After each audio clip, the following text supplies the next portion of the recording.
He spent 32 years putting guilty men in handcuffs. Tonight, the steel closed around his own wrists. Snow moved sideways across the courthouse lamps of Kingston, Ontario, turning the streetlights into pale halos and the sidewalks into ribbons of white. The November wind came hard off Lake Ontario, sharp enough to sting the eyes and steal the warmth from old bones. Graham Whitmore stood on the front steps of his former home in a navy wool coat, shoulders bent not by age, but by disbelief. At 68, he had imagined many endings to a long life in policing. Quiet mornings. Coffee by the harbor. A Doberman asleep near the radiator. Maybe regret. But not this. Never this. Two uniformed officers guided him carefully toward the cruiser, more embarrassed than aggressive. They knew his face. Every constable in the city knew his face. Inspector Whitmore had trained some of their fathers. The younger one could barely meet his eyes. "Watch the step, sir," he murmured. "Sir." Even now. Graham gave a small nod and said nothing. Words felt useless in air this cold. Across the lawn, camera lights flashed like distant lightning. Reporters huddled behind yellow barriers, collars raised, microphones ready. They had already written the story before the handcuffs clicked. Retired officer. Dead ex-wife. Neighbors heard shouting. Fingerprints on a wine glass. Jealousy after divorce. A tragedy in the wealthy West End. Easy headlines. Clean lines. The kind of story that sells before dawn. Graham looked once toward the open doorway of the stone villa where Margaret Whitmore had lived alone since the separation. Warm light spilled onto the front path. Officers moved quietly inside. No shouting now. No accusations. Just the low hum of radios and boots on hardwood. 3 hours earlier, he had stood in that same foyer arguing with the woman who once knew every version of him. They had argued about the estate, about old resentments, about their daughter Elise being too trusting with money. Margaret had always loved precision. Numbers balanced. Silver polished. Opinions sharpened. "You still think you can fix everyone," she had told him, voice cool as frost on glass. "And you still think charm is character," he had replied. Then he had left. Angry, tired, and more hurt than he cared to admit. Now she was gone, and every careless word felt like a stone in his pocket. As officers led him down the path, another figure emerged near the gate, wrapped in a tailored charcoal coat, hair perfectly in place despite the wind. Ethan Calloway. Son-in-law. Tech investor. Magazine smile. The sort of man who shook hands with both palms and remembered birthdays. He stood beside Elise with one arm around her shoulders, face drawn in practiced grief. When a reporter called his name, Ethan lowered his eyes at exactly the right moment. Graham noticed because he had spent a lifetime noticing things that arrived 1 second too neatly. Then came the sound that stopped everyone nearby. A low growl, deep and steady, like distant thunder under floorboards. Bruno stood beside the second cruiser, black and rust coat dusted with snow, cropped silhouette rigid against the flashing lights. The retired Doberman had aged around the muzzle, silver threading through the dark fur, but his posture still carried the old discipline. He did not bark wildly. He did not lunge. He simply stared at Ethan Calloway and let the growl continue from somewhere ancient and certain. Officers exchanged glances. One stepped back instinctively. "Easy, Bruno," said Constable Nadia Chen, who had driven the dog over after hearing Graham's arrest. Bruno ignored her. His amber eyes never left Ethan. Graham felt something tighten in his chest. In 12 years working K-9 narcotics and homicide support, Bruno had only done that 3 times. Once with a man carrying a knife inside a church fundraiser. Once with an accountant who later confessed to 2 fraud cases and a staged robbery. Once with a suspect who smiled all the way into interview room 3. Bruno had never cared about uniforms, titles, or expensive shoes. He cared about scent. Fear. Stress. Lies turning chemical beneath the skin. Ethan tried to smile through the tension. Dogs can sense emotion, he said softly to no one in particular. He's upset tonight. Bruno's growl deepened. Graham turned his head slowly toward the man and, for the first time since the cuffs closed, felt a spark of warmth in the frozen dark. Not hope yet. Hope was too expensive. But something close to it. "Constable," Graham said quietly, voice rough with cold, "call Noah Mercer." Nadia hesitated. "Your lawyer." "My friend," Graham replied. Snow gathered on his shoulders. Sirens washed blue across the houses. Bruno took one deliberate step toward Ethan, then stopped, muscles still as carved stone. Ethan's jaw tightened for half. A heartbeat before the sorrow returned to his face. Graham saw it. Bruno saw it too. And somewhere beneath the weight of accusation, the old detective inside him opened his eyes. The holding cell at Kingston Central was warmer than the street outside, but it carried a colder kind of air. Fluorescent lights hummed overhead. Somewhere down the corridor, a printer spat paper in steady bursts, and a kettle clicked off in the break room no one had bothered to close. Graham Whitmore sat on the narrow bench with his coat folded beside him and his wrists resting on his knees. The cuffs were gone, yet he still felt their shape.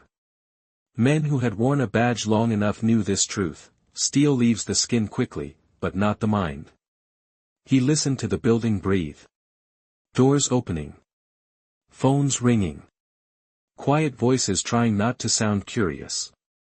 32 years he had walked these halls as the one asking questions. Tonight he was the answer everyone thought they already had. A constable passed the bars, slowed, then kept moving. Respect and discomfort often wore the same face.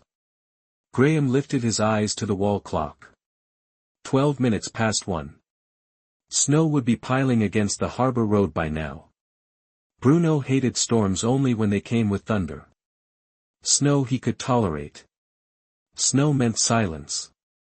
Graham closed his eyes and saw the dog standing rigid beneath camera lights, gaze fixed on Ethan Calloway with the certainty of a compass needle. He had trusted many things in life that later failed him. Promotions. Promises. Marriage. But never Bruno. The Doberman had come to the unit at 18 months old from a breeder near Red Deer, all muscle and nerves and too much intelligence for easy handling. 3 trainers returned him in 6 weeks. Graham kept him. He is not difficult, he had said then. He is honest. The memory almost made him smile.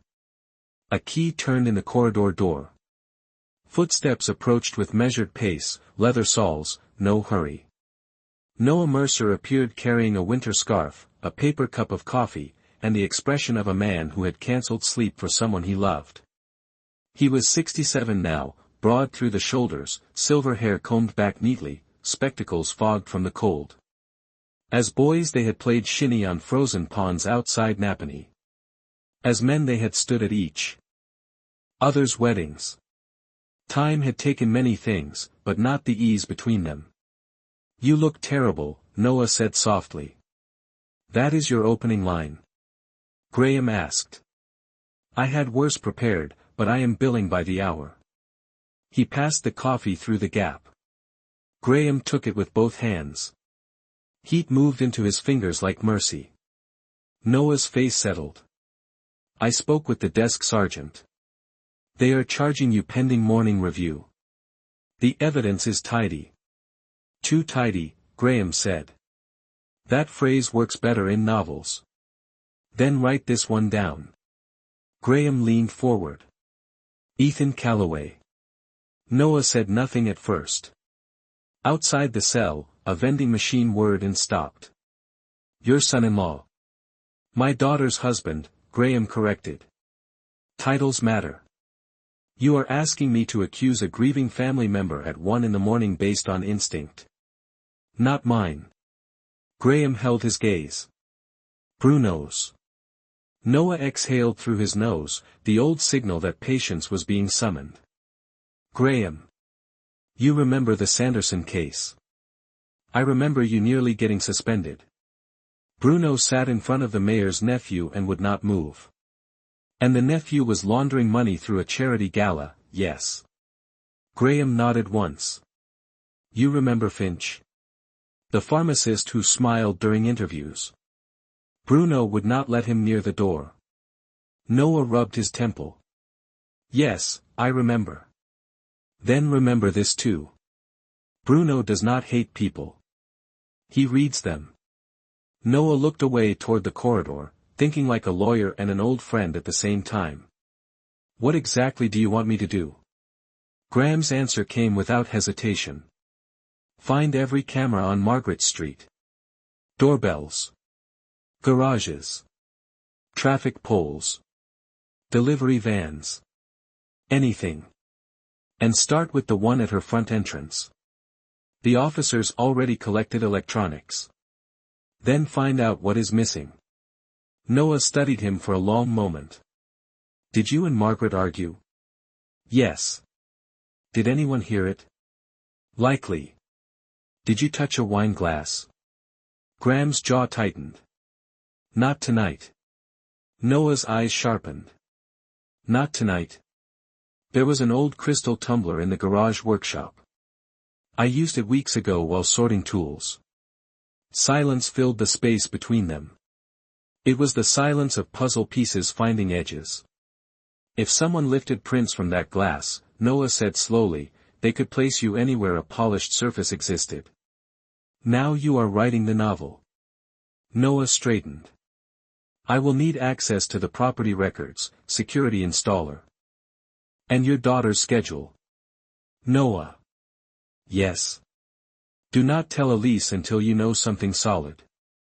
She has already lost enough tonight. Noah's face softened. You still protect people who suspect you.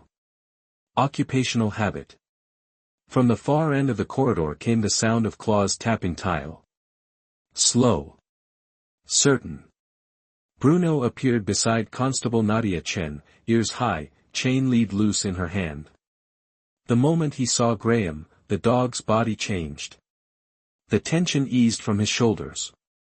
He walked forward, pressed once against the bars, then turned his head toward the entrance doors and gave a low, deliberate rumble.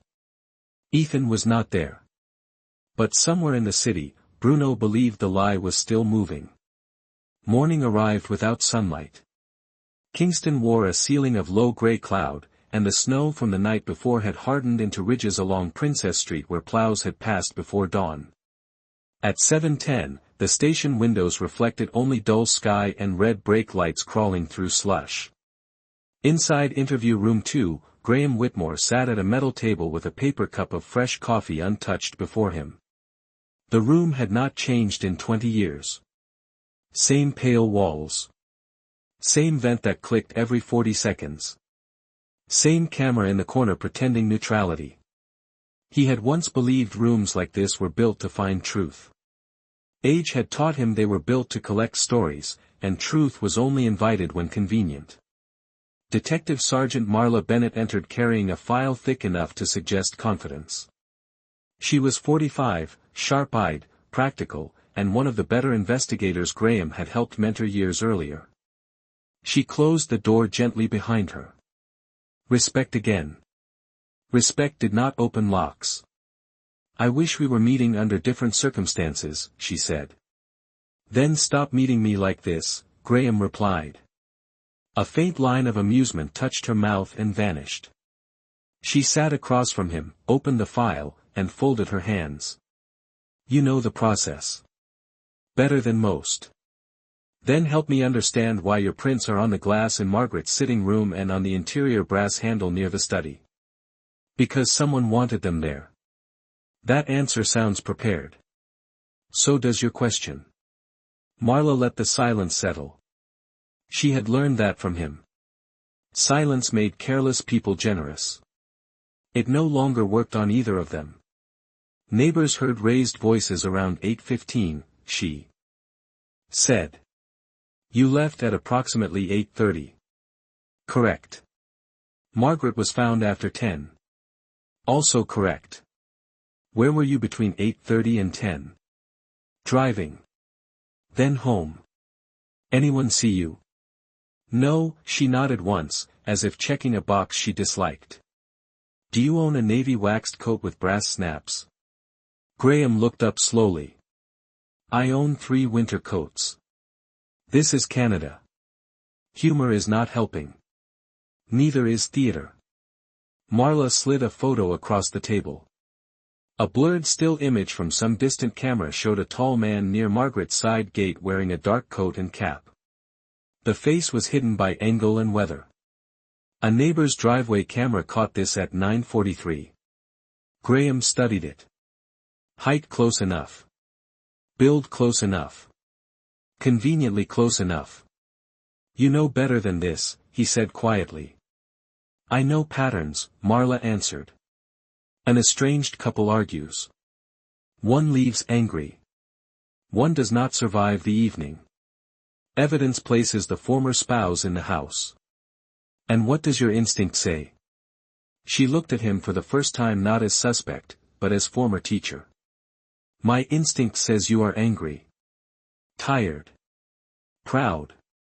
But not careless. Graham leaned back. Then trust the part of you that still works. Her jaw tightened. Instinct does not survive disclosure in court. Sometimes neither does evidence. She closed the file halfway. Your lawyer has already requested access to external footage. He moves quickly. He always hated losing. He may hate this one. Graham said nothing. Through the wall came the muffled ring of a phone, then footsteps passing fast. Stations had their own weather systems. Pressure changed by the minute. Marla lowered her voice. There is another issue. Ethan Calloway has been cooperative. He provided financial records, messages, timelines. He appears devastated. He appears many things. You dislike him personally. That weakens anything you say. I do not dislike him personally. I distrust him professionally. She almost smiled again. Retirement has not cured you. Neither has marriage cured him. Marla's eyes narrowed. Meaning? Graham chose his words with care. Meaning charm can be a uniform. Some men wear it because they have nothing underneath. Before she could answer, a sharp sound echoed in the corridor. Not loud. Not frantic. One deep bark, then another, spaced like punctuation. Bruno. Every muscle in Graham's shoulders stilled. Marla heard it too. Your dog is becoming a problem at reception, she said. No, Graham replied. He is identifying one. She stood and gathered the file. I cannot put a Doberman on the witness list. Then put Ethan under a microscope. At the door she paused. If you are wrong, you bury your daughter's husband while her mother is not yet buried. Graham met her gaze without blinking. If I am right, he buried more than one life already. Marla left without replying. The lock clicked. In the corridor, Bruno barked once more, low and certain. Graham looked at the untouched coffee, now cooling by the second, and thought of all the times he had told young officers that truth often enters quietly while everyone is staring at noise. Somewhere beyond the glass, Noah Mercer was searching wires and hard drives. Somewhere beyond the city, snow kept falling on roofs that held secrets. And somewhere very close, a man who had practiced sorrow too well was beginning to feel the first crack in his mask. By late morning, the snow had softened into wet flakes that clung to coat sleeves and melted on windshields before they could settle. Noah Mercer stood beneath the narrow awning of Whitmore Security and Electrical, a small storefront tucked between a bakery and a shuttered travel agency on Bath Road. The sign was faded, the front window crowded with motion sensors, smoke alarms, and doorbell cameras. No one noticed until something went wrong. Noah brushed slush from his shoes and stepped inside. Warm air carried the smell of solder, cardboard, and fresh coffee. Behind the counter, a woman in her 50s with reading glasses low on her nose looked up from an invoice. "If you are here for batteries, aisle 3, she said. "If you are here for legal trouble, wrong Mercer." Noah gave a tired smile. "I need records." Her eyes sharpened. "Then you are the right Mercer after all." Denise Whitmore had been Margaret's younger cousin and had never lost the family talent for seeing through performance. She led Noah through a curtain into a cramped office where shelves bowed under binders and outdated routers. "What happened last night?" she asked quietly. "Something ugly," Noah replied. "And something staged." Denise crossed her arms. "I saw the news. They are saying Graham. News says many things before lunch." Noah removed his gloves. "Did your company install the front door camera at Margaret's house?" 2 years ago. Smart bell unit, cloud sync, local backup on internal flash. Could it be disabled? Anything can be disabled. She opened a laptop and typed with brisk certainty. But not gracefully by someone impatient. Numbers and account screens reflected in her lenses. There. Device went offline at 9:12 last night. Hard disconnect. Came online again at 10:27. Then factory reset attempted at 10:29. Noah looked up slowly. Attempted? Incomplete. Whoever did it knew enough to be dangerous and not enough to be thorough. She turned the screen. There should still be fragments if police did not mishandle the hardware. Noah felt the first clean thread of the day slide into his hand. They seized electronics at the scene. Denise snorted softly. Then pray they bagged it before some constable pressed buttons. "Can you help me get a preservation request drafted?" "I can do better." She printed a service sheet, signed it, and stamped the company crest across the bottom.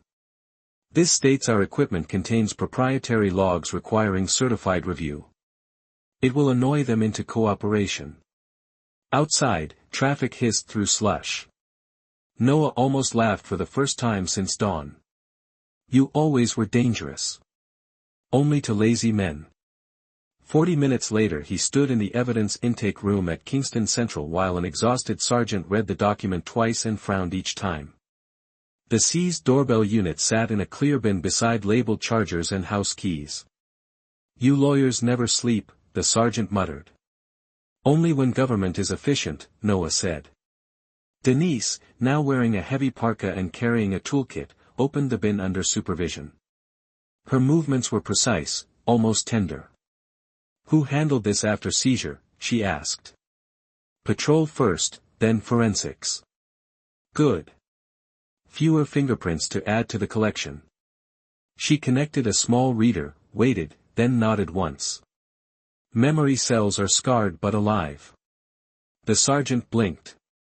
"That sounds expensive."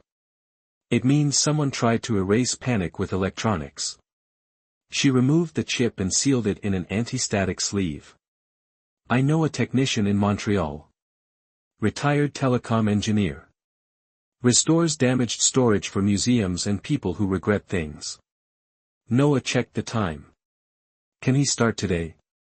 "If roads stay open." As they turned to leave, voices rose in the lobby beyond reception. Ethan Calloway had arrived with flowers for Elise and sympathy for anyone watching. Through the glass partition, Noah saw the polished coat, the lowered chin, the measured sorrow. Reporters outside caught every angle. Ethan spoke gently to a constable, then placed a hand over his heart as if grief required choreography. Denise followed Noah's gaze. "That one smiles with his teeth, not his eyes," she said. Before Noah could answer, a deep growl rolled from the far hallway. "Bruno." The sound moved through tile and drywall like distant machinery. Ethan's shoulders stiffened for a fraction of a second before he recovered. Most people would never notice. Noah did. So did Denise. "Interesting," she murmured. Ethan glanced toward the hallway, then away too quickly. He adjusted his cuff, smoothed his sleeve, and resumed being admirable. Noah felt a chill that had nothing to do with weather. Some men feared evidence. Others feared witnesses. And sometimes the witness had 4 legs and remembered every cent in the room. By noon, Denise was driving east toward Highway 401 with the memory chip sealed beside her. Snow began again, light as ash. In a cell upstairs, Graham waited. In a luxury sedan parked 3 streets away, Ethan sat alone for nearly 2 minutes before starting the engine. He did not look composed now. He looked like a man counting how much time remained. The afternoon dragged like wet rope. In custody, time did not pass in hours but in sounds. Keys turning. A cartwheel squeaking somewhere beyond sight. Phones answered with voices that tried to sound calm and failed. Graham Whitmore sat at the small table in his holding room, jacket folded, hands wrapped around a second paper cup long gone cold. Outside the narrow wired window, snowmelt slid down the glass in thin crooked lines. He had once told recruits that waiting was part of police work. Stakeouts. Surveillance. Interviews after midnight. You learned patience or you learned regret. Yet no training prepared a man to wait while others searched his life for motives. The door opened and Detective Sergeant Marla Bennett stepped in carrying a folder and a look she had not worn that morning. Less certainty. More thought. She remained standing. Your bail hearing is set for tomorrow at 9. Efficient, Graham said. Public pressure can be motivating. She placed the folder on the table but did not open it. Your lawyer requested independent review of the doorbell system. Smart man. Annoying man. Graham almost smiled. Marla glanced at the cold coffee. You should drink fresh when offered. I preferred this one before it became evidence. A breath escaped her that might have been amusement. Then she grew serious. I checked the timeline again. Ethan Calloway says he was home from 8 onward. And cell records place his phone at home. Phones are loyal. People less so. Marla folded her arms. You think he left it there? I think wealthy men outsource inconvenience. She looked at him carefully. Did Margaret change her will recently? Graham's eyes lifted. Why ask now? Because her accountant confirmed an appointment last week. Updated estate documents were pending signatures. Graham felt the room sharpen around him. Margaret had always revised paperwork the way others changed curtains. But timing mattered. Who benefits, he asked. Primary beneficiary remains your daughter Elise. Secondary distributions to charities and family trusts. And Ethan controls household finances. Marla said nothing, which was answer enough. From the corridor came the measured click of claws on tile. Bruno appeared at the small glass panel in the door, led by Constable Nadia Chen. The Doberman looked first at Graham, then immediately at Marla. His ears shifted once, reading mood, then he settled. He likes you, Nadia said through the crack of the door. He tolerates me, Marla replied. That is practically affection. Nadia hesitated. Sir, there is something else. Reception logged Mr. Calloway's visit earlier. He asked whether the dog was here. Graham turned slowly. Asked what exactly? If Bruno was staying on site. If anyone was handling him. He said he wanted to ensure the animal was comfortable. Bruno's upper lip lifted just enough to show displeasure, then dropped again. Graham looked at Marla. Men who do not fear dogs rarely ask where they are. Marla frowned. Or he was making conversation. Then why mention only the dog? Silence answered. She opened the folder at last and removed a photo set from Margaret's garage workshop. Shelves of paint tins. Winter tires. Gardening tools. On a side bench sat an empty ring where dust had been disturbed. Recognize anything missing? She asked.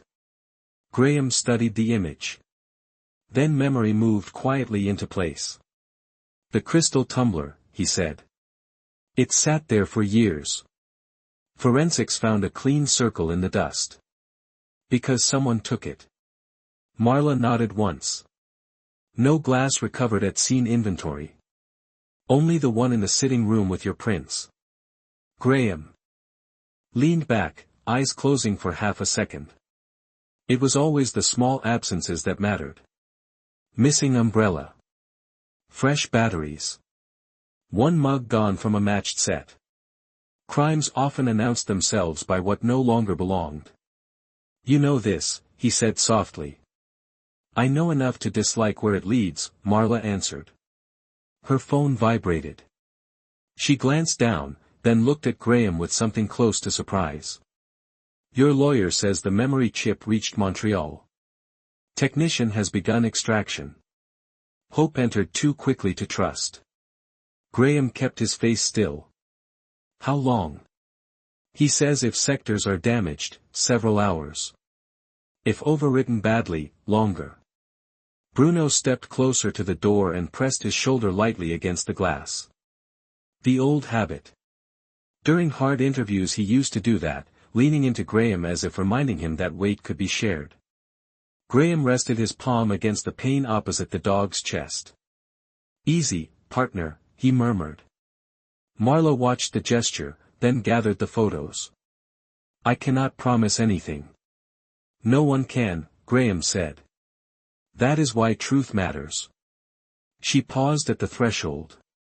If that video gives me reason, I will follow it. Then bring boots, Graham replied. The road gets ugly.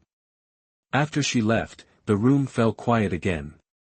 Outside, dusk was already beginning though it was not yet 5.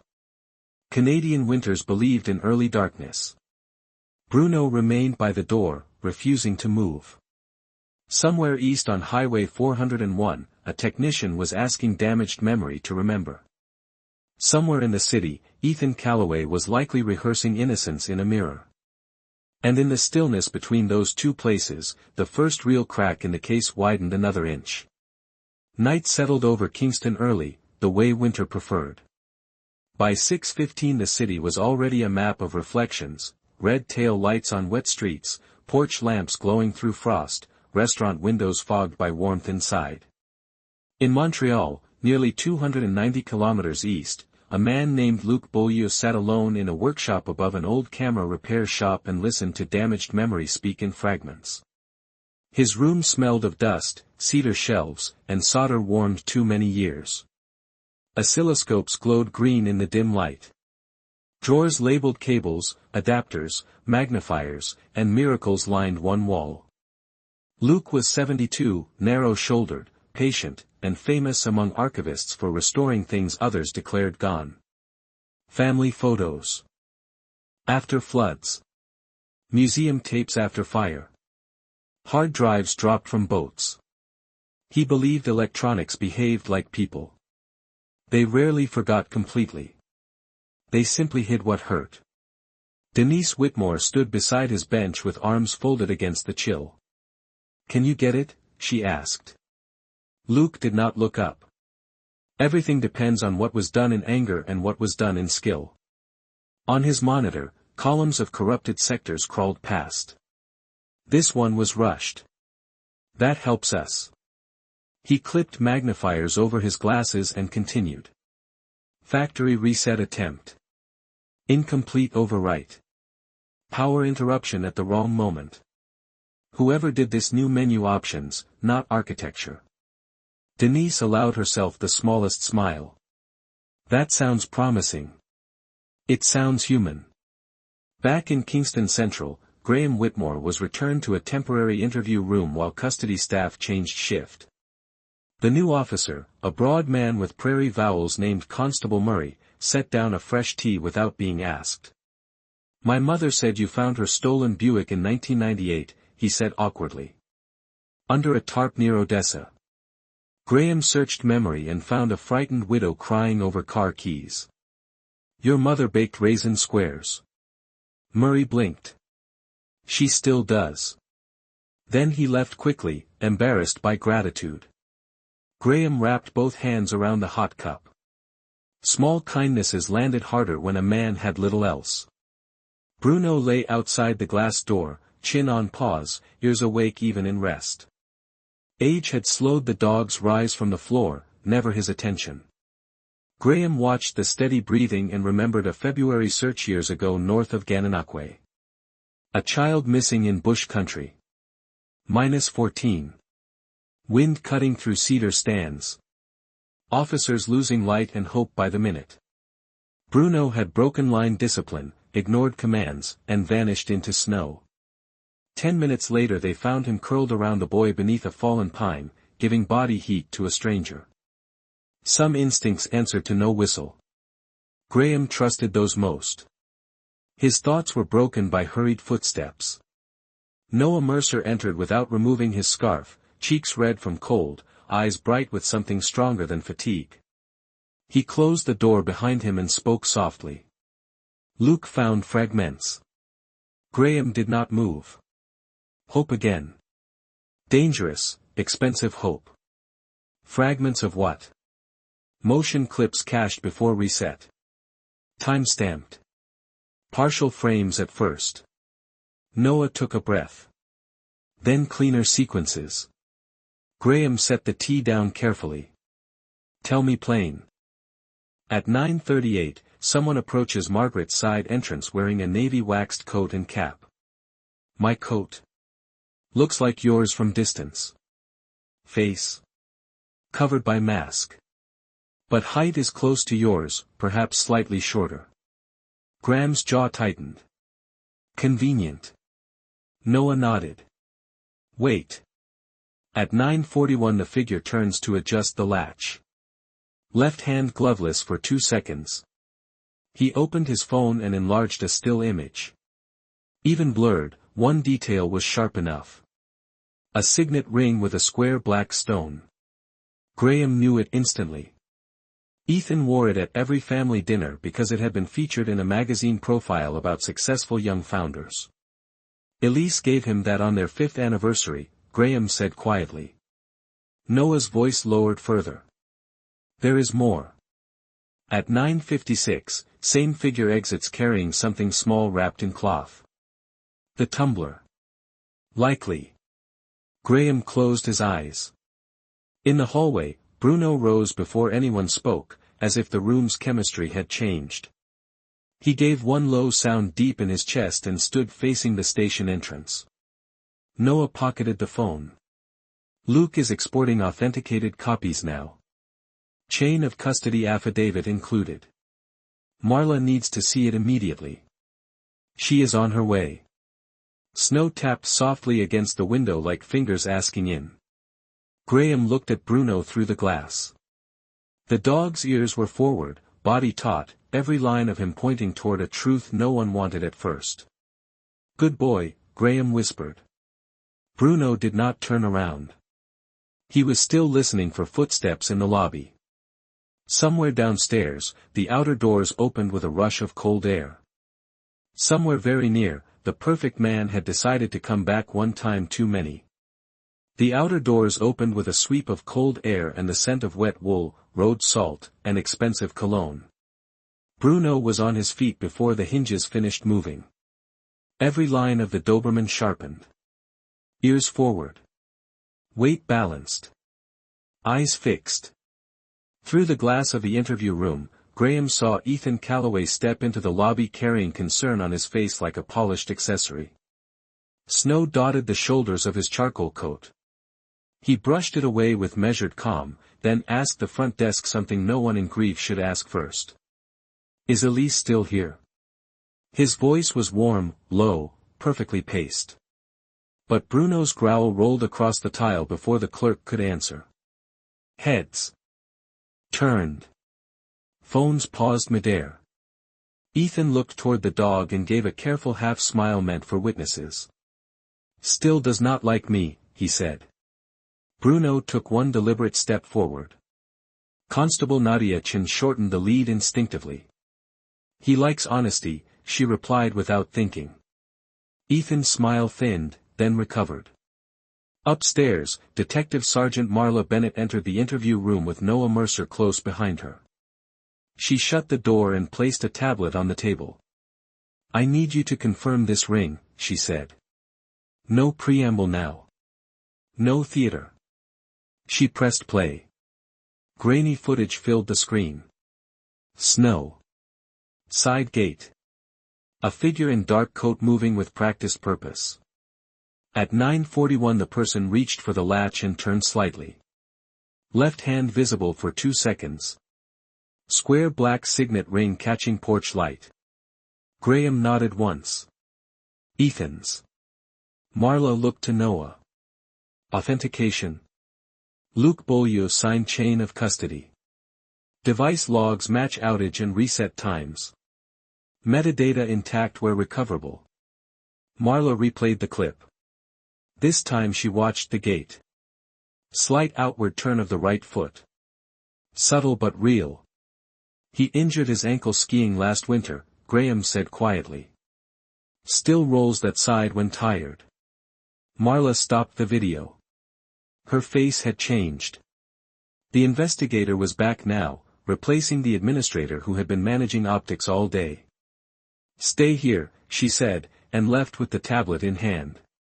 In the lobby below, Ethan accepted a cup of water from reception and stood beneath the television screen where news channels were already discussing the retired officer case. He wore sorrow beautifully. Even the camera crews outside seemed to trust the shape of him. Bruno did not. The dog remained rigid, gaze unwavering, a living accusation that needed no microphone. Ethan shifted his stance. Small thing. But Graham would have noticed it from 50 meters in the rain. Men under pressure always adjusted their feet first. Marla descended the stairs with 2 detectives beside her. She crossed the lobby without haste. "Mr. Calloway," she said. "May we speak privately?" Ethan turned with practiced gratitude. "Of course. Any update on Graham? This whole situation is heartbreaking." "I imagine it is." She gestured toward interview room 3. Ethan glanced at Bruno. "Could someone move the dog? He seems distressed." "The dog stays," Marla said. Ethan's jaw tightened for less than a heartbeat. Then he nodded and followed. Through the wired glass. Upstairs, Graham could not hear the words below, only see shapes moving. Bruno watched until Ethan disappeared into room 3. Then, slowly, the growl stopped. The silence that followed felt heavier than the sound. Noah stood beside Graham, hands in coat pockets. "Animals," he murmured, "have an irritating habit of shortening legal proceedings." Graham did not answer. He was listening to memory. Family dinners where Ethan complimented everyone too evenly. Charity galas where he knew which camera was live without looking. The time Margaret mentioned changing trust terms and Ethan spilled wine for the first and only time. Signals. Small signals. They had been there all along. 20 minutes later, raised voices leaked faintly through ventilation. Then a chair scraped. Then nothing. Marla returned, eyes colder than before. "He says the ring was borrowed by Graham months ago." Noah snorted softly. "Creative. He also says someone may be impersonating him." "More creative," Graham said. Marla ignored the remark. "We pulled traffic cameras from 2 blocks south. A black sedan registered to a numbered company linked to him circled the area twice between 9:20 and 9:35. Noah straightened. "Enough for grounds. Enough for a warrant on the vehicle and devices." She looked at Graham. "And enough to release you pending review." For a moment he did not move. Freedom offered too suddenly can feel unreal. Bruno sensed it before the man did. The Doberman turned at once, tail low but sweeping once against the floor. Graham rose slowly. Age announced itself in knees before pride could stop it. Marla unlocked the door. "I should have looked harder sooner," she said quietly. Graham held her gaze. Then look harder now. Downstairs, officers moved with new purpose. Radios crackled sharper. Boots quickened. Outside, snow fell clean and silent over the cruisers. In room 3, the perfect man was learning that masks do not break loudly. Sometimes they crack one question at a time. Freedom at midnight felt less like triumph and more like borrowed air. The release papers were signed at 11:42. Graham Whitmore stepped through the station doors with Noah Mercer at his side and Bruno close enough that the old Doberman's shoulder brushed his leg every third stride. Snow had eased to a fine silver mist. Streetlights turned each flake into ash drifting sideways. Reporters shouted questions from behind barriers, but their voices sounded distant now, as if spoken from another room. "Mr. Whitmore, do you have a statement? Do you believe police rushed to judgment? Did you kill your ex-wife?" Graham did not turn. He had spent too many years around noise to confuse it with importance. Bruno glanced once toward the cameras, then dismissed them all. Noah opened the passenger door of his sedan. "My house," he said. "You are not sleeping alone tonight." Graham stopped beside the car and looked back at the station windows glowing yellow in the cold. Somewhere inside, Ethan Calloway was still being questioned. Somewhere inside, Marla Bennett was pulling at threads she had nearly left tied. "No," Graham said quietly. "Margaret's house." Noah stared at him. "Absolutely not. If Ethan staged one thing there, he may have staged two. It is after midnight. Truth keeps terrible hours." Noah muttered something unflattering about old detectives and unlocked the rear door for Bruno. 20 minutes later they rolled through the West End where large homes sat behind iron fences and sleeping cedars. Tire tracks shone dark on fresh snow. Margaret's villa stood at the end of a curved drive, windows black now except for one lamp left burning in the foyer by police oversight or mercy. Scene tape crossed the entrance. A patrol cruiser idled near the curb, heater running. Constable Murray stepped out, breath clouding. "You should be home," he said to Graham. "I am trying to remember where that is," Graham answered. Murray lifted the tape and let them pass. Inside, the house smelled faintly of lemon polish, extinguished fireplace wood, and the stillness that follows disruption. Furniture sat where it always had. Painting straight on the walls. Shoes aligned on the mat by the closet because Margaret believed disorder invited laziness. Yet something invisible had changed. Houses knew when trust had left them. Bruno entered first. His gait slowed immediately. Nose low. Ears turning to tiny sounds humans never heard. He moved through the foyer, past the sitting room where officers had dusted surfaces, and paused near the study door. Graham followed without speaking.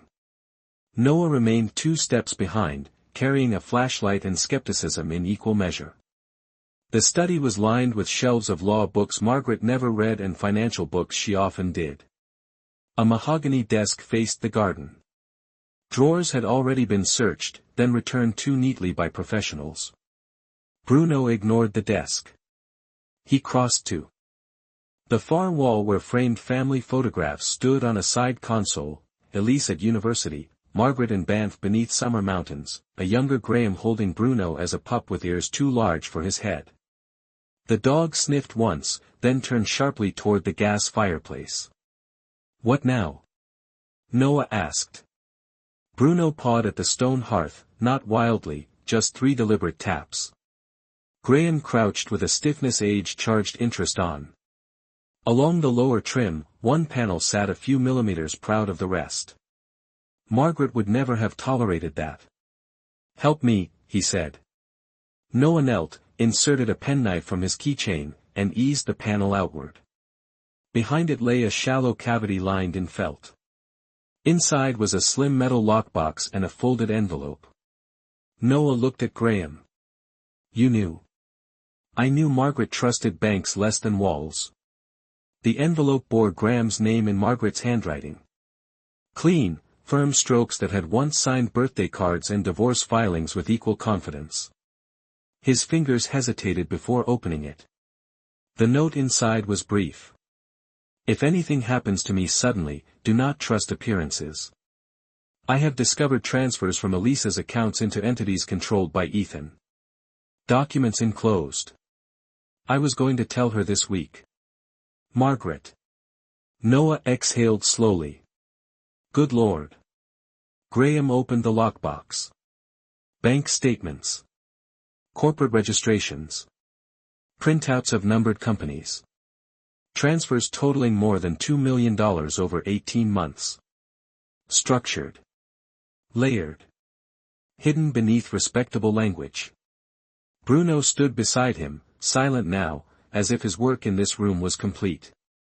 Graham looked at the note again and felt grief arrive in a different form. Not sharp. Not loud. Just heavy enough to bend the spine. She knew, he said. And she was trying to fix it before, he could not finish. Noah rested a hand on his shoulder. Then we finish it. Outside, tires crunched on snow. Doors shut. More officers arriving. Graham handed Noah the documents. Call Marla. Bruno moved to the front window and stared into the dark drive where headlights approached through falling white. Somewhere behind those beams, a polished story was collapsing under the weight of paper, memory, and one dog who refused to be fooled. Headlights washed across the front windows in pale bands, then settled in the drive. Doors opened. Boots crossed snow with purpose. Detective Sergeant Marla Bennett entered first, coat collar high against the cold. Followed by two forensic officers carrying evidence cases and a uniformed constable with fresh scene tape. She took one look at Graham standing in Margaret's study, one look at the open-wall compartment, and understood the night had changed again. Tell me this room was untouched until you arrived, she said. It was, Noah Mercer answered before Graham could speak. Constable Murray witnessed entry. I touched the panel. Graham opened the envelope. I handled the documents after that. Marla nodded sharply. Good. Nobody else moves. Her voice had lost every trace of hesitation now. It carried the clean edge of duty rediscovered. The forensic officers photographed the cavity, the lockbox, the papers, the note. Flash after flash lit the room in brief white silence. Bruno did not flinch. He sat near the doorway, watchful as carved stone. Marla read Margaret's note twice, then a third time slower. Transfers from Elisa's accounts into shell companies, she murmured. If verified, motive just became very expensive. Noah handed her the corporate printouts. Numbered entities registered through 2 Toronto firms. Same mailing agent on all 3. Marla turned pages quickly. And Calloway signed advisory authority forms as spouse. She looked up at Graham. Why would Margaret hide this instead of going straight to police? Graham's eyes moved around the study that had once hosted too many polite arguments. Because she was still trying to save her daughter from humiliation. Marla said nothing. She understood families. They often chose silence until silence chose back. A phone vibrated in her coat pocket. She answered, listened, then straightened. Interview room 3 just changed tone. She put the call on speaker for a moment. A detective's voice came through tinny and urgent. Vehicle warrant complete. Black sedan search found a spare navy waxed coat, disposable gloves, and a receipt from a locksmith dated last week. Marla ended the call. He said the coat was donated months ago, she said. Apparently to his own trunk. Noah let out a low breath. How unfortunate. Outside, snow tapped softly against the glass. Inside, evidence bags whispered open and shut. One forensic officer approached the fireplace trim and pointed to a faint smear near the hidden panel latch. Possible recent contact, he said. We will process it. Marla nodded, then turned to Graham. I need full chronology. Every conversation with Margaret in the last month. He gave it carefully. Her concerns about Elise spending more than expected. Her request to review old trust papers. A cancelled lunch 2 weeks earlier because Ethan insisted on attending. The argument tonight. Margaret had wanted to confront matters directly. Graham had warned her that men built on image rarely surrendered quietly. "And you still left," Marla said softly.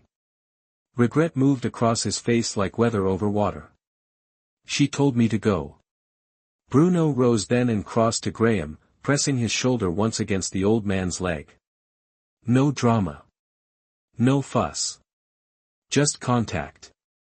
Marla watched the gesture and looked away for a second, granting privacy without announcing it. Another call came. This one from the station desk. She listened longer. "Understood," she said, then slipped the phone away. "Ethan is asking for counsel now." Noah gave a dry smile. Confidence often bills by the hour. Before requesting counsel, Marla continued, he asked whether Bruno was still here. Even now. Even cornered, the man was thinking about the witness who could not testify. Graham knelt with care and touched Bruno's neck. "He knows what the dog means," he said. "Not legally," Marla replied. "Psychologically." She closed the lockbox and handed it to forensics. "We are seizing all financial records, devices, and banking access tied to Callaway and associated companies. Fraud, obstruction, impersonation, and likely more before sunrise." She paused, then faced Graham fully. "I owe you an apology." "Save it for after conviction," he said. "Use the time better." A faint smile touched her mouth. "Still giving orders.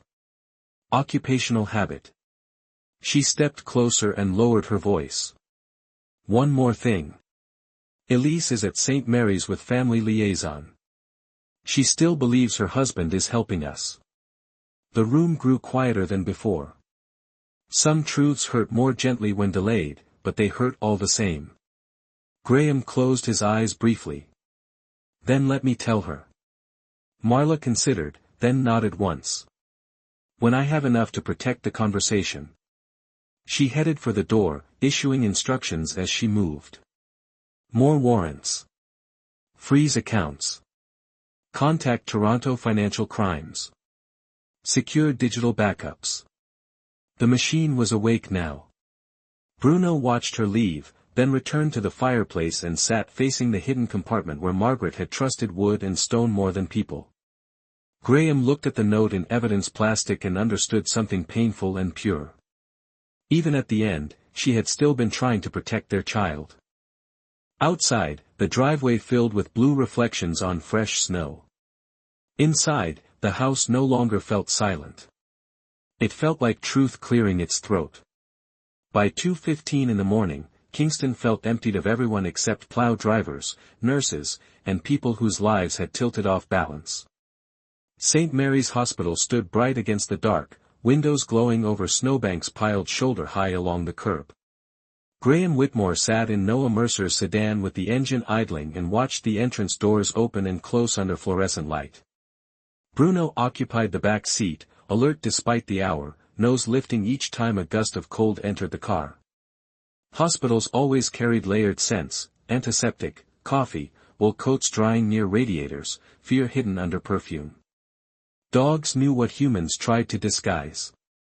"You do not have to do this tonight," Noah said quietly. Graham kept his eyes on the sliding doors. "If she hears it from television by morning, I lose her twice." Noah nodded once. There was no argument strong enough for a father's dread. Inside, the corridors were polished and hushed, footsteps softened by rubber flooring. A family liaison officer led them to a private waiting room near the chapel. Elise Callaway stood when Graham entered. She looked like Margaret around the eyes and like herself everywhere else. 36, intelligent, usually composed, now hollowed by shock and sleeplessness. Her sweater sleeves were pushed unevenly to the elbows as if she had forgotten midway through the gesture. Dad. One word, thin with too many meanings. Graham crossed the room slowly. For a second neither moved further. Then she stepped into him and the years between divorce schedules, awkward holidays, and missed calls disappeared. He held his daughter carefully, as if grief had made her fragile. "I am so sorry," he said into her hair. She trembled once and pulled back. "They said they released you." "They did." Her eyes searched his face with the same need he had seen in witnesses waiting for truth to choose a side. "Tell me you did not." "I did not." The answer came steady. He owed her steadiness even if he felt none. She sat, then stood again immediately, unable to settle. "Ethan said the police were confused. He said he was helping them. He said you were upset and they misunderstood everything." Graham felt Noah shift behind him but remained silent. This was not a room for lawyers yet. "Elise," he said gently, "I need you to listen as the daughter I raised, not as the wife who is frightened." Tears gathered before falling. "Do not do that. Do not make me choose. I am trying to spare you from choosing blind." He told her slowly. The recovered camera footage. The ring. The disguised coat. The hidden transfers from her accounts. Margaret's note from the wall compartment. Each fact placed softly, like setting glass on a table already cracked. Elise shook her head before the story was half complete. "No. No, Ethan handles investments because I hate numbers. That is why trust matters.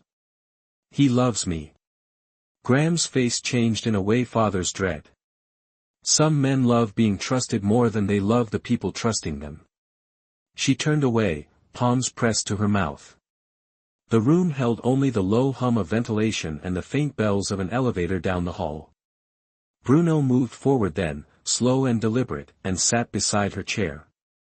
He rested his head lightly against her knee. No demand. No trick. Just presence. Elise looked down at the old Doberman and broke. Tears came without elegance, the honest kind that leave no room for posture. Her hand found the silver fur along his muzzle. "He never liked Ethan," she whispered. Graham knelt despite protesting knees so he could meet her eyes level. "Bruno does not understand bank fraud or inheritance law. But he understands fear. He understands false calm. He understands when a room is lying." She gave a small, painful laugh through tears. "That sounds like you." "No," Graham said. "That sounds like the better partner." A soft knock came at the door. Marla Bennett entered, hat in hand, expression grave but kind. "I am sorry to interrupt." She looked to Elise first. "We have executed searches on your home and Mr. Calloway's office. We found duplicate keys to your mother's side gate, financial records matching the transfers, and clothing consistent with the footage. He has been arrested pending formal charges." Elise closed her eyes. The words did not strike all at once. They landed in waves. "Did he?" She could not finish. Marla answered carefully. "We believe your mother confronted him about the money. We believe he chose concealment over confession." Silence followed, deep and clean. Sometimes truth entered not as thunder, but as absence. Graham reached for his daughter's hand. She let him take it. Bruno remained pressed to her knee, steady as a heartbeat. Outside the waiting room window, snow drifted through the parking lot lights in slow white spirals. Inside, a family that had been broken in different ways for years began, quietly, to stand in the same room again. Morning came pale and exhausted. The storm had passed east, leaving Kingston under a clean crust of snow that reflected the first light like ground glass. From the hospital parking structure, plows moved in slow orange lines below, scraping lanes clear while gulls circled the harbor beyond the rooftops. Graham Whitmore had not slept. He sat in a vinyl chair beside the waiting room window with a paper cup warming his hands and watched dawn arrive by degrees. Bruno lay at his feet, chest rising in steady rhythm, one ear still alert even in rest. Old working dogs never surrendered completely to sleep.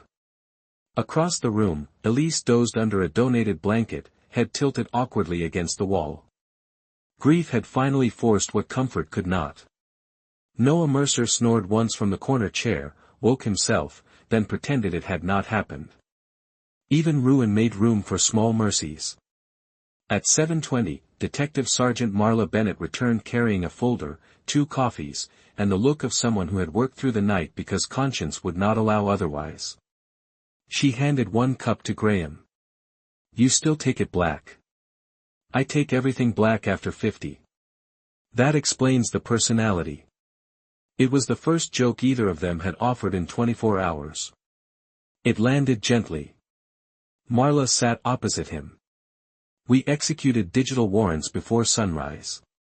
Phones, tablets, cloud storage, office servers. Financial crimes is involved now." She opened the folder. Callaway moved funds through consulting invoices to shell companies, then back into leveraged accounts under nominee names. Clean enough to confuse. Dirty enough to matter. Graham listened without satisfaction. Truth rarely felt victorious when it arrived beside loss. "And the homicide case?" he asked. Crown Counsel reviewed the footage and financial motive. "Your status is formally cleared this morning. Public statement at 10. She hesitated. "We also recovered deleted messages from his work phone. Your ex-wife wrote yesterday that she was meeting her lawyer and your daughter by week's end. She told him the transfers would be reported." Graham looked toward Elise sleeping beneath the blanket. Then Margaret finally cornered him. Marla nodded once.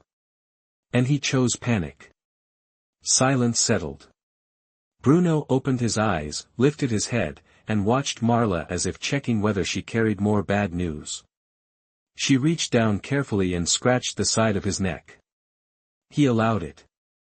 Trust from Bruno was never given by rank. It was earned by consistency. "There is another matter," she said. "Media damage." Noah was fully awake now. "Meaning defamation by breakfast television?" "Meaning they named Graham before charges were stable." "We are correcting record." Noah's jaw tightened. "They smeared a retired officer before midnight and will apologize between weather and traffic." Graham shrugged faintly. "Noise again." "Noise costs," Noah muttered. Elise stirred then, blinking into the room as memory returned all at once. Her face tightened, then steadied when she saw her father still there. "Any news?" Marla turned toward her with visible care. "Yes. Accounts linked to you have been frozen to protect remaining assets. We will help unwind what was taken." Elise nodded weakly. "Thank you. And your father has been fully cleared." Elise looked at Graham as if hearing the sentence her heart had needed all night. "I never wanted to doubt you." He stood, crossed to her, and touched her shoulder.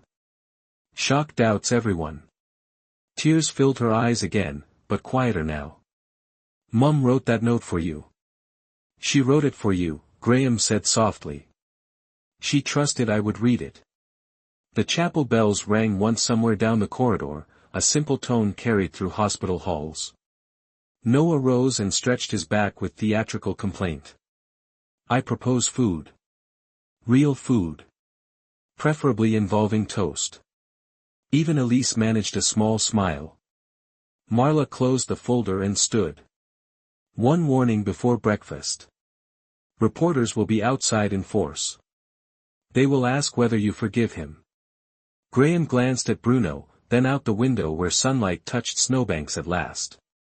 "Forgiveness is private," he said. "Facts are public." By 8:15 they walked together through the main lobby. Nurses moved briskly past.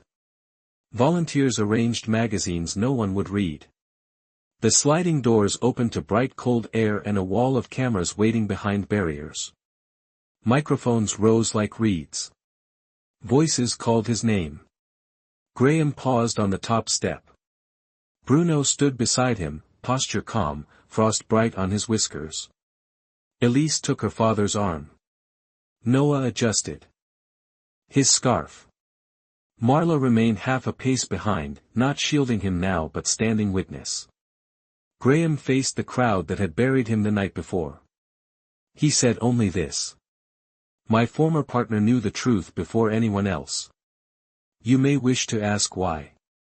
Then he walked forward into the morning while flashes burst like tiny storms, and beside him the old Doberman moved with the quiet dignity of a creature who had never once needed to be convinced. By noon the city had chosen a new story. News vans still lined the curb outside St. Mary's, but their tone had shifted from accusation to astonishment. Screens in cafes replayed grainy footage of a masked figure at a side gate, then cut to experts discussing digital recovery, hidden accounts, and how quickly certainty can embarrass itself. Kingston moved on the way cities do, carrying scandal in one hand and errands in the other.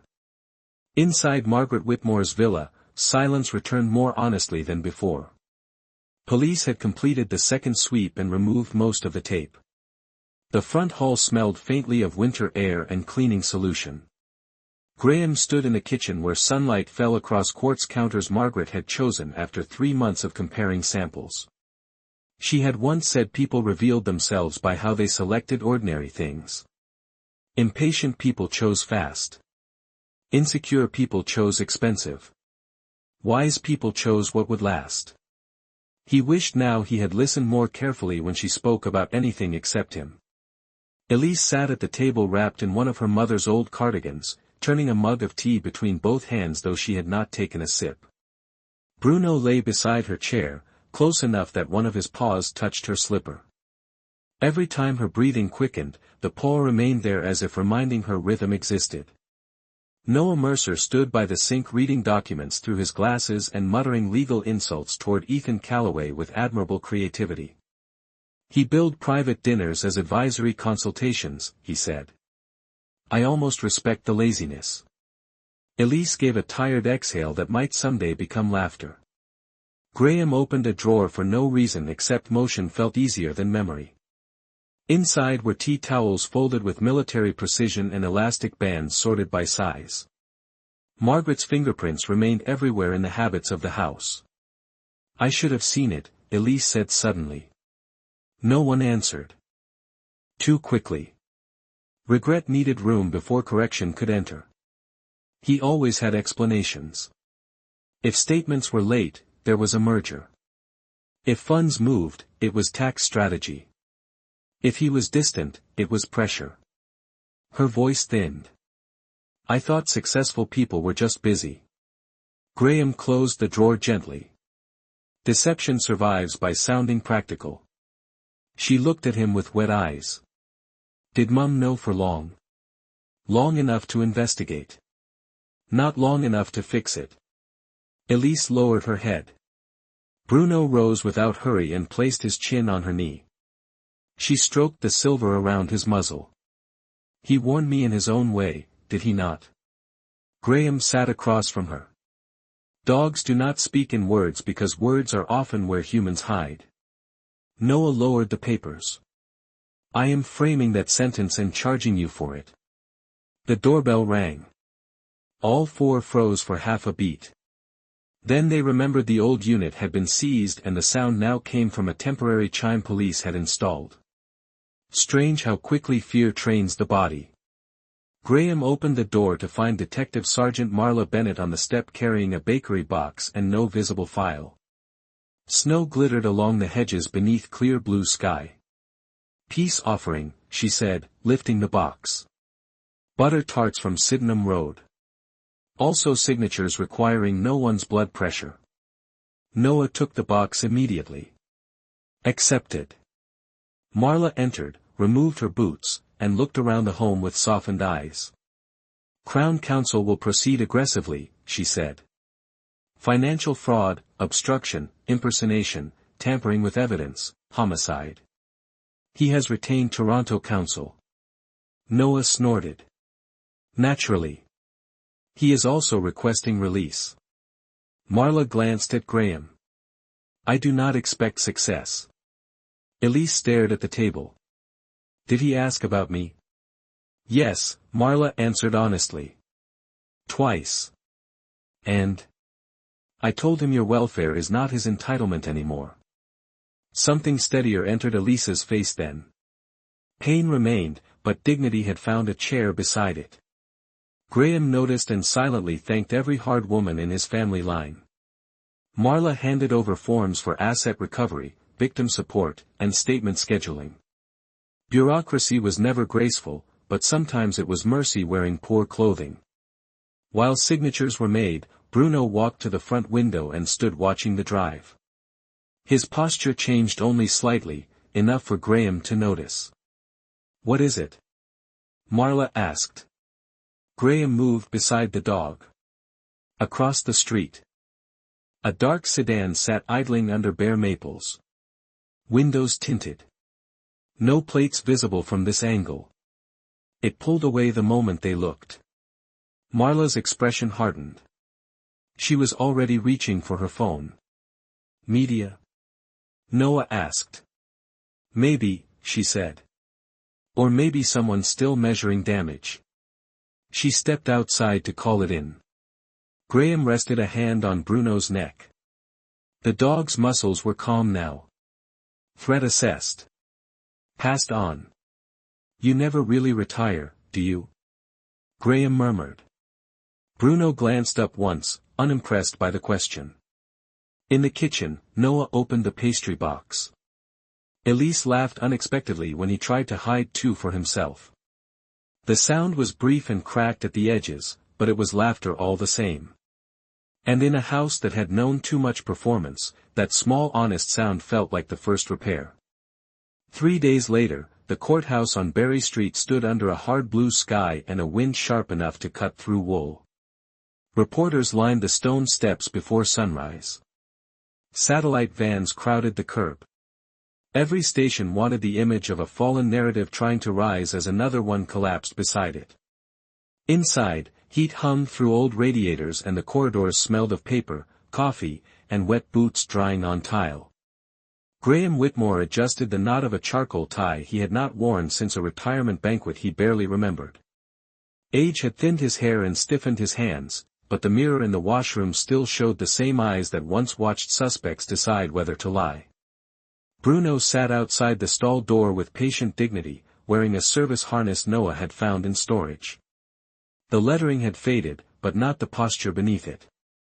You look respectable, Noah Mercer said, stepping in with 2 folders tucked under one arm. I resent that you only say so in legal buildings. Graham straightened his cuffs. How bad? For him. Noah shrugged. Bad enough to hire a second lawyer from Toronto. They entered courtroom 4 at 9 sharp. Wood paneling glowed warm beneath winter light from high windows. Benches filled quickly with press, curious citizens, retired officers, and those who simply preferred public drama to daytime television.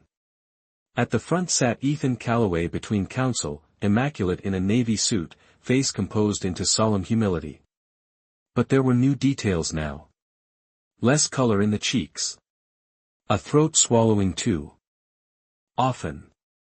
Fingers pressing the edge of counsel table in unconscious rhythm. Men can polish surfaces faster than they can calm nerves. Elise entered with Marla Bennett and took a seat behind the crown. She did not look at Ethan. That omission landed harder than anger. Proceedings began with motions, objections, dates, language built to appear dry while carrying human wreckage underneath. Crown Counsel outlined the recovered footage, the financial scheme, the hidden note, the duplicate keys, the disguised clothing, the attempted data wipe. Defense argued assumptions, coincidence, emotional bias, technological uncertainty. They spoke of pixels and procedure as though grief were an accounting exercise. Graham had spent years in rooms like this and knew the strange truth of courts. The truth mattered, but so did stamina. Mid-morning, Ethan requested to address Elise through counsel during a recess. Permission denied. His jaw tightened before the expression smoothed again. Bruno noticed. The Doberman had remained beside Graham's bench through hours of legal language without complaint, head low, eyes half closed. Yet the moment Ethan's restraint slipped, Bruno lifted his head and fixed him with that same old unwavering stare. A murmur moved through the gallery. One reporter lowered a pen just to watch. "Even now," Noah whispered. Graham did not answer. He was remembering an interview room 15 years earlier when Bruno stared exactly that way at a municipal treasurer who swore innocence for 40 minutes before confessing to theft and forgery. Some truths leaked through skin before they reached the tongue. After lunch, the Crown called Luc Beaulieu by video link from Montreal. The old technician explained memory sectors, incomplete resets, metadata recovery, checksum validation. He spoke softly, clearly, with the confidence of a man who had repaired more lies than machines. Defense pressed him on error rates. Luke adjusted his glasses and replied, "Error is possible in all human things. But this footage was not created in my workshop. It was merely rescued there." Even the judge hid a smile. Then came Detective Sergeant Marla Bennett, who admitted the investigation initially focused too narrowly on Graham. The honesty cost something, which made it powerful. She described how evidence expanded, how timelines failed, how Calloway's statements shifted each time a new fact emerged. Defense objected twice. Overruled twice. By 3:40, the room carried the fatigue of people watching a mask crack slowly. Ethan finally took the stand against advice. Some vain men mistake eloquence for immunity. He spoke smoothly at first. He loved his wife. He admired Margaret. He had been trying to help the family. The ring could have been copied. The coat common. The transfers misunderstood. But under cross-examination, certainty began to fray. He forgot whether he had last seen the side gate in summer or autumn. He claimed never entering the garage, then described where the light switch was. He denied knowing about the wall compartment in the study, then called it, that little panel by the fireplace, before anyone else had named its location. Silence followed the slip like snowfall settling. Ethan blinked, realizing too late what had escaped. Bruno stood. Not barking. Not straining. Simply stood and stared. The courtroom felt suddenly smaller. Crown Counsel asked one final question. "Mr. Calloway, how would you know where the hidden panel was?" Ethan opened his mouth. No sound came. Some collapses are loud. Others arrive when a room waits and a liar has nothing left to give. Graham exhaled slowly for what felt like the first time in days. Beside him, Bruno lowered himself back to the floor, workmanlike and calm, as if another long shift was nearly done. The silence after the question seemed to stretch beyond the walls of courtroom 4. Even the radiators felt quieter. Ethan Calloway sat rigid in the witness box, one hand still on the rail, the other flattened against his knee as if pressing down panic itself. He looked toward his counsel, then toward the judge, then briefly toward Elise. She did not meet his eyes. There are moments when a person understands that every exit has narrowed to one thin door, and honesty is standing there waiting like someone long ignored. "I visited the house before," Ethan said at last. His voice had lost the polished ease that once carried boardrooms and family dinners. "Many times." Crown Counsel did not move. "Then why deny knowledge of the compartment moments ago?" Ethan swallowed. "I was confused. You were precise enough to name its location." No answer came. A pen dropped somewhere in the gallery and sounded loud as a gavel. The judge adjusted his glasses and watched with the patience of a man who had seen pride fail in many expensive suits. Crown Counsel stepped closer. "Mr. Calloway, did Margaret Whitmore confront you about missing funds?" "No." "Did she tell you she intended to report those transfers?" "No." "Did you wear a disguise to approach her home on the evening in question?" "No." The denials arrived too quickly now, stripped of craft. Defense counsel rose to object, then sat again before finishing the thought. Sometimes even advocates can hear a structure collapsing. Crown Counsel placed printed bank records on the stand ledge.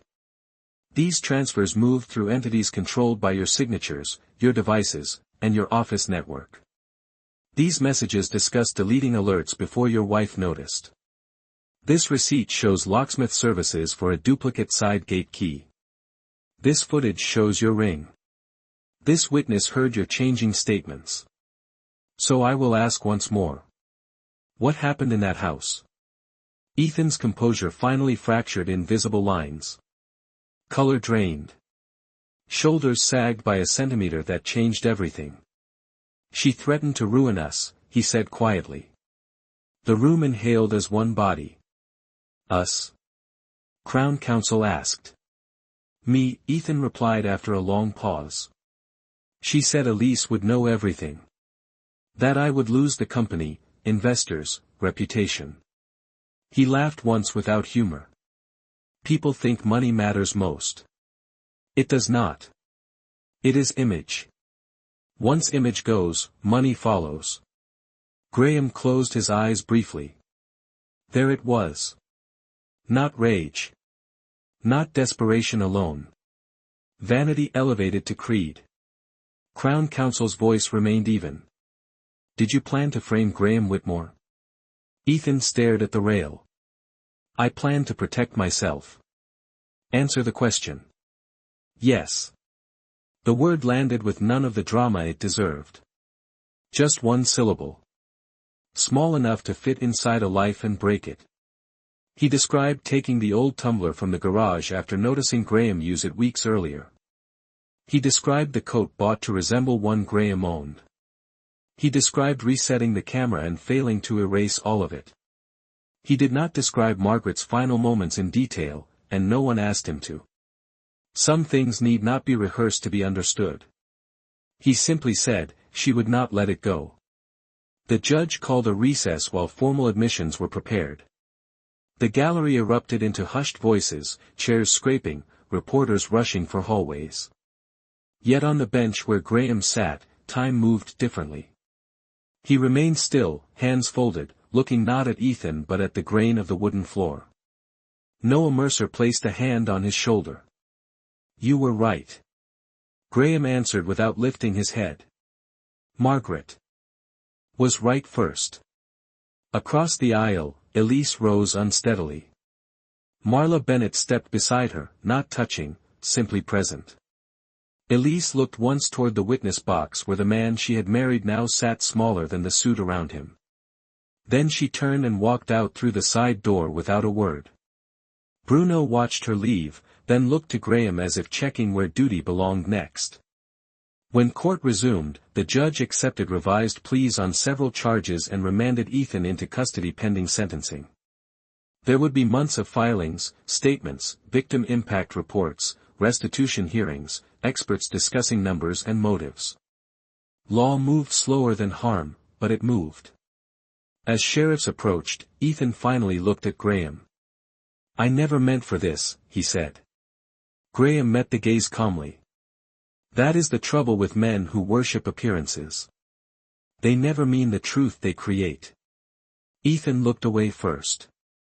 The officers led him through the side door.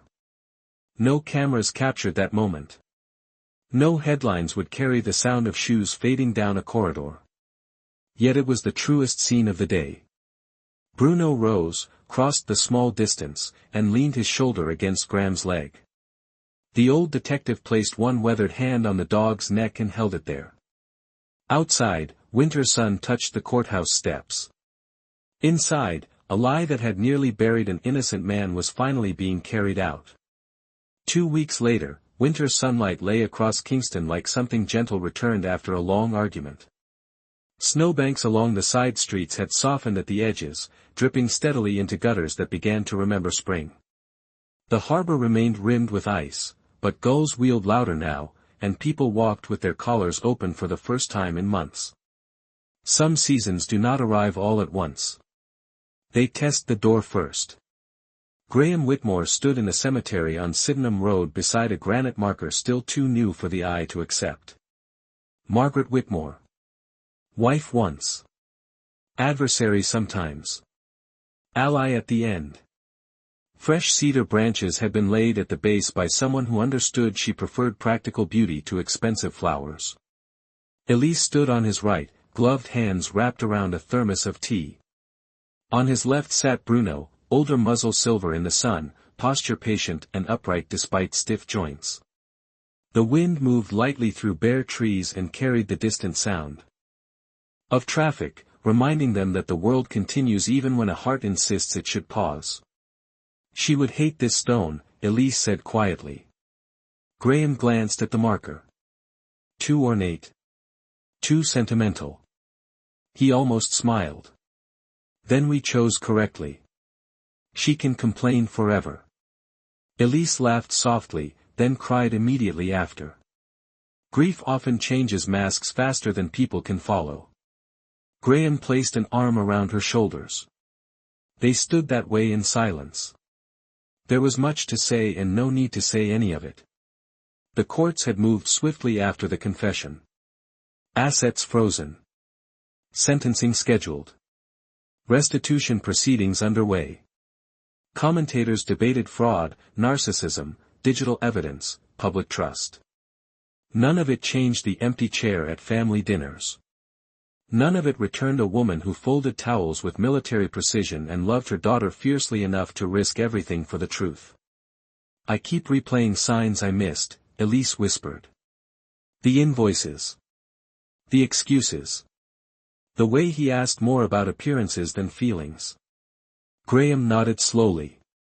That is common after betrayal. We study ashes and call it wisdom. She looked at him. How did you know? He glanced down at Bruno. I suspected. He knew. Bruno lifted his head at the sound of no command, then settled again. They left the cemetery near noon and drove to Graham's small bungalow east of the city, where cedar hedges leaned under melting snow and the mailbox still listed only Whitmore in faded letters.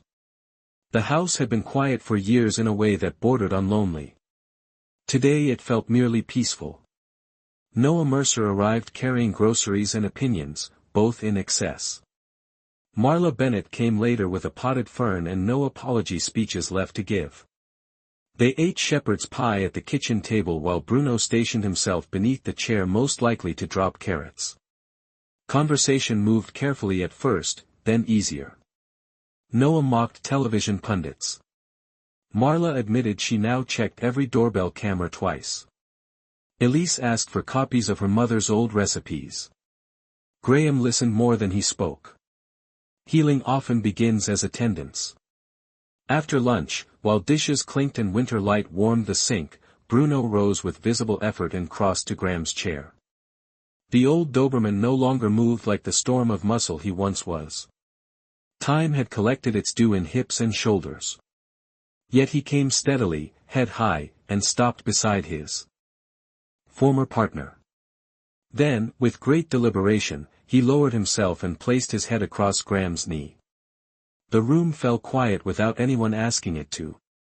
Graham's hand found the familiar shape of skull and ear, the scar near the collar line from a fence chase years ago, the warmth that had stood beside him through alleys, snowfields, divorce papers, retirement, and accusation. For days he had carried himself upright through cameras, police stations, courtrooms, funerals, signatures, and facts. Uprightness has uses. It also has limits. His shoulders trembled once. Then the old man bowed his head and wept into the fur of the dog who had refused to abandon him when people nearly had. No one looked away. Elise knelt beside them and held both. Noah removed his glasses and pretended dust had found his eyes. Marla turned toward the window to grant privacy she knew was sacred. Outside, water dripped from the eaves in bright steady beads. Inside, no miracle announced itself with thunder. There was only this, truth uncovered, family returning by inches, and a faithful creature resting where loyalty had always belonged. Some stories do not end in victory. They end in grace.